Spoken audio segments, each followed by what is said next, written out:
Welcome into another edition of Unbearable Podcast. I'm Ryan Boss. With me, as always, is my co-host Drew Testa. Drew, how you feeling? Pretty good. Coming off these two Sox wins over the Cubs, feeling pretty good. That's for sure. We're also coming off. We're about a week removed now from the NFL draft, and we haven't even talked about free agency. Where do you want to start, with free agency or the draft? I think the draft is probably the more important matter, so I feel like we should start with that first. Do you have any overall thoughts? Yeah, I do. There's some stuff I need to get off my chest. A lot of people have been saying like, oh, they didn't pick enough wide receivers or this or that. How about Justin Fields? And I want you people to realize that we're trying to build a new culture. Okay, we got a new coach, new GM. We need to bring in impact players that are going to help us. So I understand that you want more receivers and more help for Fields. I do too. I'm speaking for pretty much everyone. We all do. But what I'm trying to say is I would rather get good players, especially when our roster is as weak as it is, that will help us than just reach on someone to help out Justin Fields. I'd rather get the better player. And that seems like the strategy the Bears went into the draft doing. They went best player available. We'll just start. It's kind of hard. I don't know how I want to go about this. I agree with you that if we just went out and went to a wide receiver, that's not where you start building a team. However, if there was one of those top guys sitting there when the Bears picked at the second round, I think they would have drafted a receiver. It's not a refusal to help Fields. Like you said, we just got to build this team. We got to get talent in here. So overall, the draft really focused on offensive line, and anytime there's a rebuild. They always say focus on the trenches.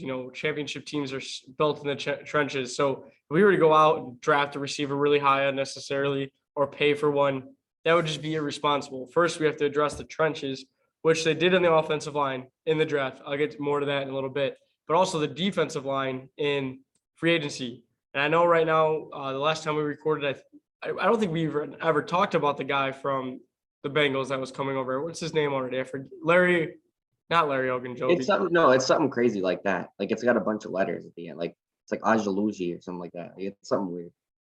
So I actually think that guy's still coming to the Bears. I thought he failed his physical.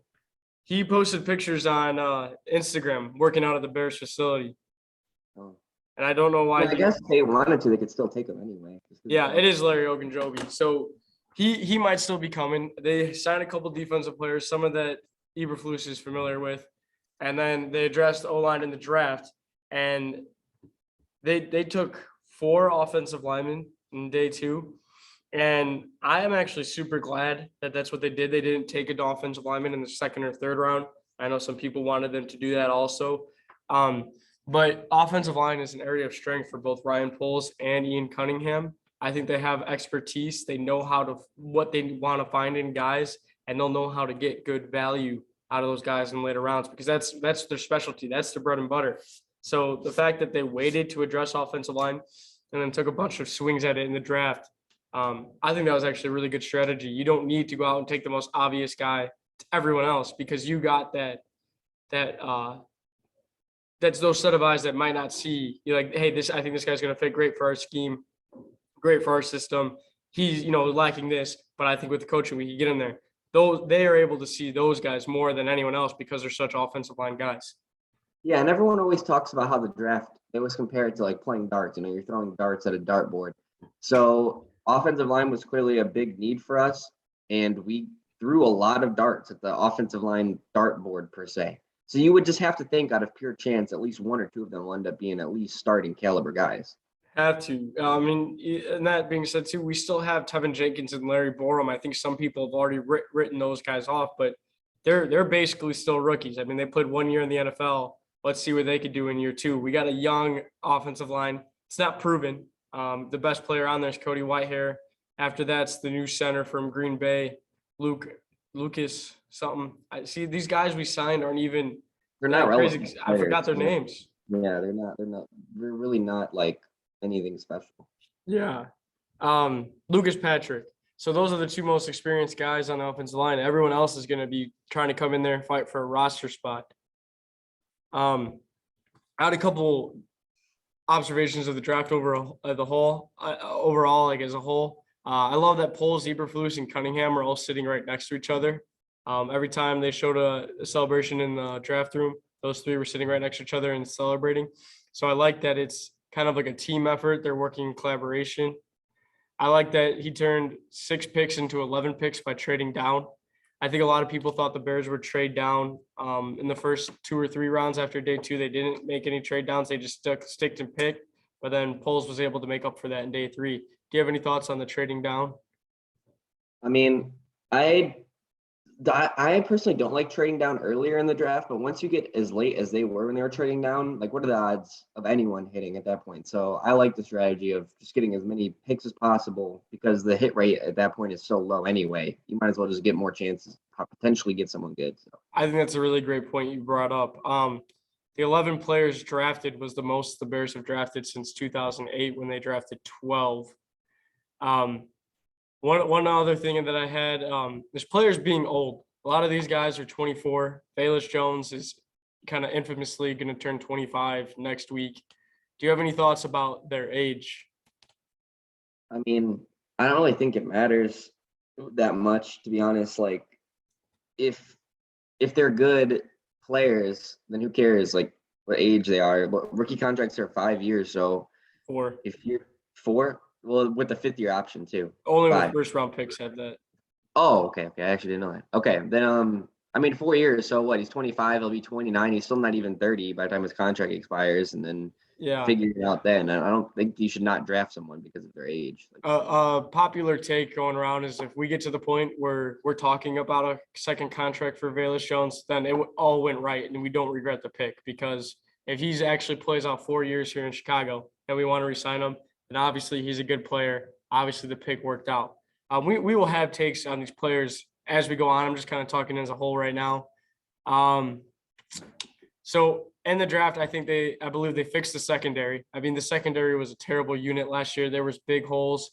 I like the signing of Trayvon Young from Baltimore and Dane Cruikshank, but these guys have been moving around. I feel a lot more confident going in with Jaquan Brisker and Kyler Gordon. I think that back end is actually going to be one of the strengths of the team as a whole, because you got Eddie Jackson, who has been good, hasn't been of late, and Jalen Johnson, who I think is one of the best young cornerbacks in the league. So do you believe that secondary unit's fixed? I mean, you can't really say it's fixed until you see him on the field. I guess time will tell. Theoretically, it should be, considering everyone we brought in, but until you see him play, you really don't know. Jaquan Brisker, I think, is one of the most underrated players in this draft. Like, I legitimately think he has like all pro potential. Like, I think he's going to be a really good player for us. That is my favorite pick for this whole draft. All right, since you brought him up, we'll skip Kyler Gordon for now. Do you have anything else to say about Jaquan Brisker before I bring up some facts and like a little write-up? I'm just surprised he fell that far in the draft, to be honest. I did not think he was going to be there, even the first time we picked, let alone the second. So I was super happy when we were able to get him. Yeah, I saw him play at Penn State quite a bit. He's really good. I think that's what you just said brings up the point that really shows that the Bears draft strategy was best player available, because I was probably the best player available at 48. I don't know who you could say was much better than him. Here's a little write-up I had on him. He projects to be a plus starter in the NFL. This is some grading system NFL.com has. So they believe he's on the track to not only be a starter, but like a good one, maybe a couple Pro Bowls in there. He was projected to go in round 2, so it wasn't a reach, or he could have went round 1 in some places, but he was in the right spot here. He's been compared to Justin Reed and Micah Hyde, which both of those guys are pretty great dynamic safeties. He hit 22 reps on the bench press. That's impressive. I believe the bench press is 225, 215, and he hit that for 22 reps. That was one of the top at the defensive back position, hitting it that many times. He's never been flagged, which is absolutely crazy, especially in the secondary. Everyone gets holding calls, and he's only allowed one TD in his career. Go ahead. Tyler Gordon's never been flagged the last 2 seasons either. No, you're right. He's going to be the day 1 starter at strong safety. DeAndre Houston-Carson's not going to beat him out. Dane Cruikshank, he's kind of more of a specialist. They call Dane Cruikshank the tight end eraser. So I don't think he was ever signed to be the full-time starting safety. He's only there for certain packages. He's a leader. That can't be talked about enough. He's someone that's going to come in and help establish this culture that Matt Eberflus wants to have with the Bears. He's not the leader, not just in the secondary, but for the whole team. Football is his life. He's dedicated his life to football. He's actually lost his brother. And like I think a lot of what he plays for is he's playing for his brother. So that's something that he went through. He's overcame, and now he's playing for his brother. He played through 2021 with a shoulder injury. So it kind of shows that he's tough and he wants to be out there for his team. And even with this shoulder injury, I think most people would agree he played well to get drafted in the second round. And he's highly instinctual and sees the game really fast. Any other comments about him or something I just said? Yeah, so I don't want to like equate real life football to Madden, but coming off that Cruikshank guy, if you play Madden, think of him as like the sub linebacker position. That's basically what he's going to be for us, I would imagine. I think that's a good comp. All right, Kyler Gordon. He was projected to go between rounds 1 and 2, so the fact that the Bears got him at 39th was great value. He projects to be a plus starter per NFL.com, just like Jaquan Brisker, so maybe a couple Pro Bowls. Byron Jones is his player comp. He's not afraid to hit and wrap up and tackle. As a Bears fan who's watched how this secondary plays, that's so refreshing to hear because notably Eddie Jackson does not like to tackle, does not like to hit people. So Kyler Gordon's going to come in with that tenacity and just go up, wrap guys up, and make the play. He was voted Washington Special Teams MVP twice. So that also tells me that he's not afraid to play football, actually tackle and hit. And it also shows me he's got some value playing special teams. I'm not sure if he would, being that we need to rely on him as a starter, but he could. He's never been flagged, like we've already mentioned, never allowed a touchdown. He's a ridiculous athlete, and he's also a day one starter. So come training camp, we got 2 starters with our first 2 picks. Yeah, I mean, you can't really ask for much more than that. Kyler Gordon, I will say the one thing that makes me nervous, and maybe this is just like unwishful thinking, but he did play opposite of Trent McDuffie, so you kind of got to think you could make an argument, I guess, that made him look better playing opposite of him. I'm not saying that's the case, but that is something that is there that you have to think about. So there's a podcast I was listening to, and they were talking about that with Sauce Gardner and Kobe Bryant, and they're saying that people wouldn't even throw at Sauce Gardner. So the fact that Kobe Bryant looked as good as he did and teams had to attack him was a good thing for him. So I think if a guy's playing against a good guy, like you said, Trent McDuffie, and is still able to hold his own because he's going to be targeted more, I take that as a good sign. Yeah. I mean, that's the opposite end of the coin. That's what we're obviously hoping is the case, but it's just something to think about. But I mean, I don't really know much about Kyler Gordon. I'm like wishing him the best. Like we picked him high. Everyone who's like in the know says he's good, but I mean, I didn't watch too many Washington football games, so I really can't provide too much like insight as to how he actually plays because haven't seen him that much. I think you look around the NFL, a lot of people are paying super high for cornerbacks, and I really think that the Bears have a young and right now cheap duo in Kyler Gordon and Jalen Johnson, who are going to lock it down for the years to come. And Jaquan Brisker. I mean, this whole secondary is better. There's a lot of infusion of talent. We're not relying on guys like Kendall Vildor, and no disrespect to what's the safety that we've had the past 2 years. He's been good, but he's just an old guy and he's kind of a small guy. What's his name? Deion Bush? No, he came from the Texans. Oh, I know. Okay. I didn't give his name either, but I do know who you're talking about. He's been pretty solid. No, he has been, but at this point, like we just got like some studs, some young studs. We're not filling these guys in with gap players. We actually invested draft capital into these guys, top draft capital at that. All right, round 3, we have Velus Jones. Again, we've already talked about that. He's old. He's going to be turning 25 next week at the time of recording this. However, he was the second fastest combine time on offense. Only guy faster was 20 pounds lighter than him. So if he's the second fastest and he's 20 pounds heavier, that's a good thing. I'm sure if he was 20 pounds lighter, he might have beat him. So he's big. He can play gunner and returner. So you got special teams value there. And he can return the ball, obviously. He kind of reminds me of Cordero Patterson in that sense because Cordero Patterson was great at gunner and returning. He's really good with the ball in his hands. The problem is getting the balls in his hands. Doesn't really know how to run routes. Sometimes it's hard for him to make a catch, but if you get the ball in his hands, that's where he's dangerous. He's really great with the yards after catch.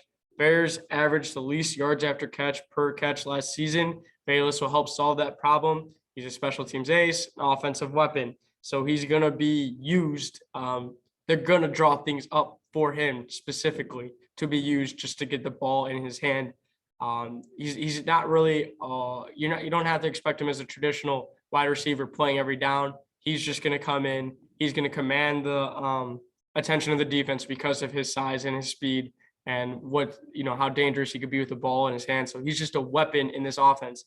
Talking about him, like everyone, when they draft a wide receiver, their expectation is, okay, you're playing every down. You're going to be the X, the Y, the Z.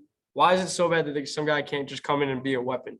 Just a piece on offense to help move the ball, to help command attention of the defense. Do you kind of see what I'm saying with that? Yeah, no, I understand. Plus, I feel like right now that's kind of what we need. Like we just need playmakers, like people who Yeah. can do something with the ball. We don't really have much. To me, he seems like his ceiling or like his comp is McCole Hardman from Kansas City. I feel like that's a pretty like comparable player to him based off how they described him and his skill set, which isn't bad. I mean, McCole Hardman's not like a superstar receiver, but like I said, he makes plays, he scores touchdowns, and they draw plays for him. So he seems like one of those type of players to me. Yeah, I think the expectation is absolutely not for him to be an every down type of player, but as long as he can add value in special teams and being a playmaker when they ask him to come in, I think it's a great pick. I mean, Justin Fields sat and watched film with Ryan Poles, and this is one of the guys on his list that he said he liked, which I think is huge.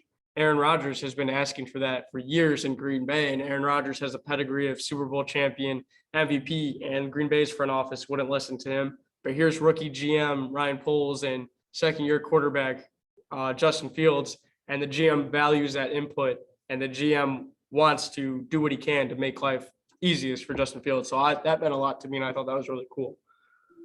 Yeah, I mean, it shows that they're letting him at least somewhat not make decisions, but have a voice in the decisions that get made, which is good because you got to keep him happy. Something else, the two, Velus Jones and him have had known each other for years. They've been commenting on each other's Instagram things of Fields and Jones. They've known each other for like 5 years now. Next picks is Braxton Jones. He's a tackle out of Southern Utah State. He's a bit of a project, but extremely athletic. He has a sub 540. So that's really good for an offensive lineman, especially as big as he is at 6'5", 310 pounds. He had the same 10-yard split in that 40 as Aaron Donald. And Aaron Donald is not that tall, or that big of a defensive lineman. So in the first 10 yards, which 10 yards is all that a tackle is going to need to run, if he can run just as fast as Aaron Donald, I think that's a rather big deal. So that tells me he's super explosive and potentially a good run blocker. He has a lot of work to do, but needs to be refined. He's an all-ceiling team type of guy. NFL.com has him as could be an average starter in the NFL. Any thoughts on Braxton Jones?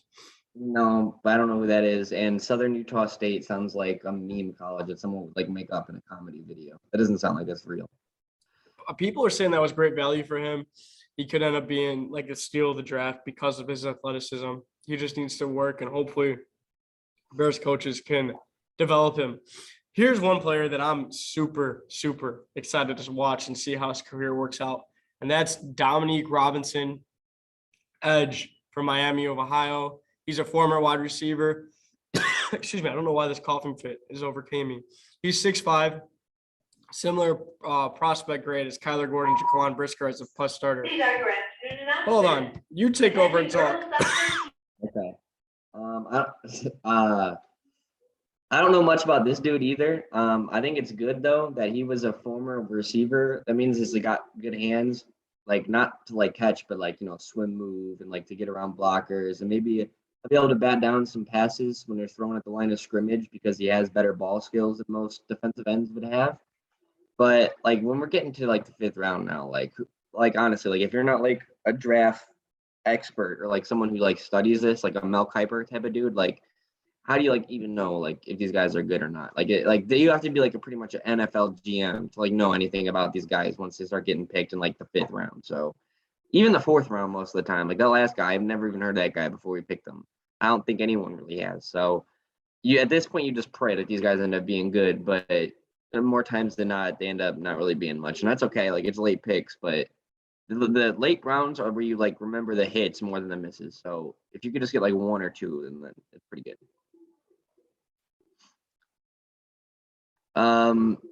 Then I know we picked like a couple more offensive linemen, and we also picked a running back from Baylor, which is like the only skill position guy we picked after the 5th round. I'm pretty sure after that was just all offensive linemen and defensive linemen beside that running back from Baylor. So that running back from Baylor, he seems like another like returner type of guy. Like that's what they were saying. He's like mainly a returner.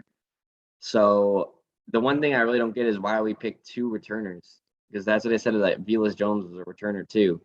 So I mean, you can only have one guy returning. Running back, I don't feel like was a need. We just picked Khalil Herbert last year and he played fine. And we have obviously Montgomery, and I'm pretty sure we picked up another running back this offseason too, if I remember correctly. So I'm not really sure why we picked a running back. And then the rest of the guys, the guy from the Titans,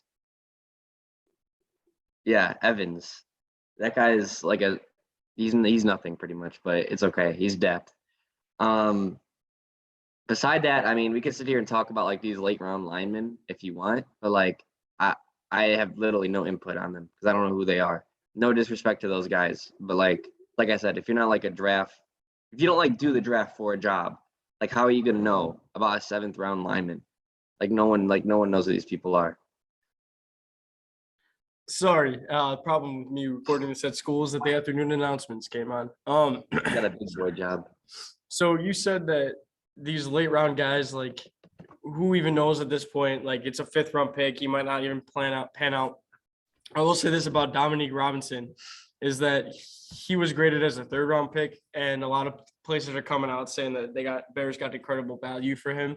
He had the first year he played defensive end was this past year, and all they really did is have him go out there, line up and go after the quarterback on obvious rushing downs, and he ended up with like 4.5 sacks, 11 QB hits. So a really productive year for a guy that doesn't know really what he's doing.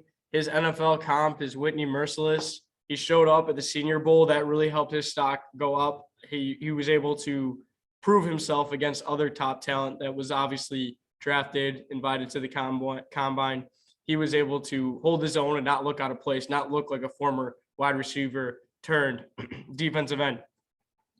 There's this thing called a relative athletic score, RAS. Are you familiar with it at all, Drew? I think I saw people posting about it on Twitter. So it's been around for a while because this data is from 1987 to this year, 2022. And there's been 1,413 defensive ends that have been on this relative athletic score. And Dominique Robinson ranks 39th out of the 1,413. So he's a guy that's super athletic.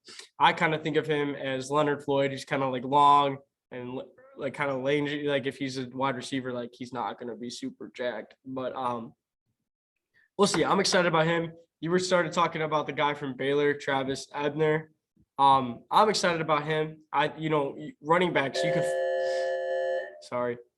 running backs you could find at any point in the draft that end up becoming studs. And you said that we had Montgomery and Khalil Herbert. I don't think Montgomery's going to be on the team after this year. I think they're really kind of preparing for the future with this one. So either Montgomery, I think Ebner's going to be a piece in this offense. Like you said, he's a returner. Sometimes some teams, they only do punt return and then kick return. So we have options there. We have options where we can put them both back there and we're not, fake the punt return, stuff like that. So he's just another piece on this offense, another weapon. I like him a lot. He's a Swiss Army knife. His NFL comp, according to NFL.com, is Tony Pollard. Oh, here's something we didn't talk about. He is a dynamic pass catcher. Out of the backfield, running routes, like that is his bread and butter. That's his specialty. What's that? He's a Tariq Cohen replacement, basically. He's like Tariq Cohen replacement. So I'm excited to see what he can do. I think he will be on the field. Yeah, and then again, you kind of talked about these offensive linemen. You don't know a lot about them. What I've gathered is that they're all very athletic. Zach Thomas, another guard they got out of San Diego State. He also had a sub 540. Could start week 1 as guard. He was a tackle. Same with this Doug Kramer guy. He's a little undersized, but again, fits the outside zone scheme. Very athletic. This guy, Jatire Carter, I don't have anything to say about him, except he came from White Castle, Louisiana, which I think is kind of a fun nugget. Elijah Hicks, the defensive back we got from Cal. He doesn't even have a write-up on NFL.com. He They don't wasn't even know invited about to him. the combine. What? They don't even know anything about the guy. No, but Bears fans should, because immediately after being drafted, he posted a video on Twitter and he was talking about how turned up he was to be a Bear. He has a ton of energy, which I think is going to be infectious.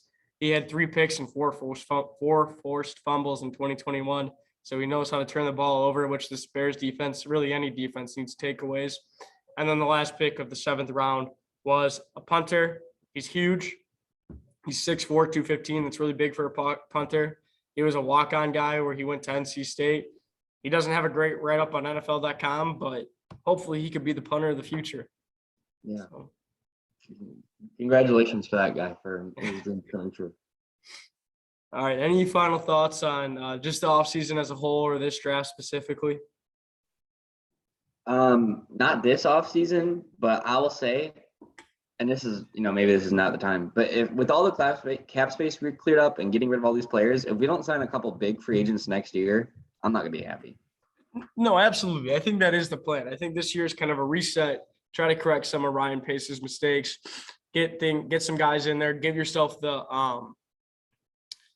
option to be big spenders next year. So we have that money. We're not restrained by anything. Ryan Poles can completely rebuild this team. He can extend guys that deserve it, like Roquan Smith. That's probably the only guy that really deserves it on this team right now. Yeah, so probably. But yeah, he's setting himself in a position where the Bears could do pretty much anything next season. I think that we should be patient. The Bears aren't going to be contenders this year, so why go out and spend a whole bunch of money this year? Poles is trying to do it right. I love that he got so many extra picks in the draft.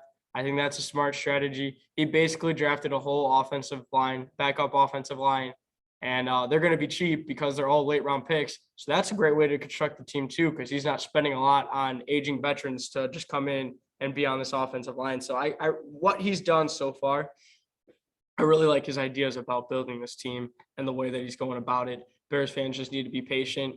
Right now, all we can hope for is Justin Fields to develop, and that's what I'm watching for this upcoming season. That's all you can watch for. We're not going to be – don't trick yourself into thinking that we're going to be, like, competitive this year. We're not. We're not. It's not going to happen. So all we can really hope for is that Justin Fields takes a step forward. That's literally the whole point of the season, pretty much. To play devil's advocate a little bit, I do hope I see Justin Fields rise above the situation a little bit. The Bears do win some games they're not supposed to. Justin Fields still looks good without top-tier talent around him, because if he's truly an elite quarterback, he will do some of those things a little bit. We didn't see that at all last year, but I think that's also because we truly had incompetent people in football positions. I think now with Luke Getsy, Justin Fields might actually have a fighting chance. Well, I mean, this is his chance now. Like you can't say, oh, it's Nagy or oh, it's this or oh, it's that. Like now it's on him. He's got to step up and show that he could be a quarterback. There's 2 types of good quarterbacks, 2 types of starting quarterbacks. There's quarterbacks you can win with, and there's quarterbacks that you could win because of. He needs to show that he can be the type of quarterback that you could win because of him. He could go above and beyond and get you a win. If you truly want to do anything in the NFL and you want to win Super Bowls and, dare I say, a dynasty, you need a quarterback you could win because of. You can't have a quarterback you win with. You might get lucky. You might get to the AFC Championship like the 49ers do with Garoppolo or the Titans do with Tannehill, but you're not going to truly win and be, year in, year out contenders and actually going and winning the Super Bowl, if you don't have a quarterback like Patrick Mahomes or Aaron Rodgers. Yeah. I mean, that's what everyone's looking for, but there's only so many of those guys, and like we believe Justin Fields can be one of those guys. Do you really believe that? Do you want to share what you said to me last night? Yeah, I will. I think if we have a top 5 pick this year, that we will pick a quarterback in the top 5 next year. I do believe that. And the reason is because Fields, like, no disrespect, but like he showed nothing last year. And I'm not trying to sit here and like view the hate on Justin Fields podcast because he's still the quarterback. Obviously, I'm rooting for him to do good. Everyone should be. But like, the last year did not go the way we thought it would go. You can't deny that. All right, you opened up a whole other can of worms, and we do not have that time to No, talk we only about have that in this 8 minutes podcast. left. Yeah. All right, thank you for tuning in to another episode of the Unbearable podcast. Yeah, that's it. Yeah, that's basically it. See you later. Stop recording.